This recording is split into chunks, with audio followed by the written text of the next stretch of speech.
Alors, on me demande souvent quelle est l'autonomie réelle d'une voiture électrique.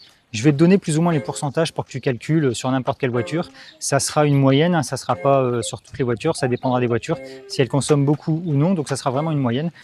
Mais en gros, la norme WLTP, vous pouvez la faire l'été en ville. C'est des normes que vous pouvez faire, même des fois les dépasser en ville l'été, mais pas l'hiver, c'est pas possible.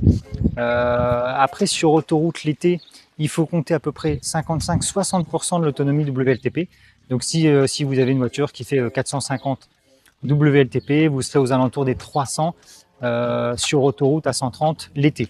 Par contre, en hiver, ça va être différent. Il y a pas mal de choses qui vont rentrer en compte. Si vous avez une pompe à chaleur pour le chauffage ou non.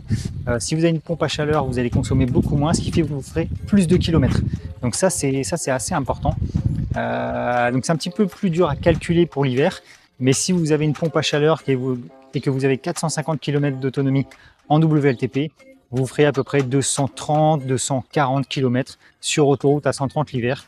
Quand je dis l'hiver, c'est en dessous des 10 degrés. Donc voilà, donc c'est une moyenne, hein, c'est pas sur tous les véhicules, mais ça vous permet de calculer si vous voulez acheter une voiture, que ce soit en neuf ou en occasion. Allez, ciao!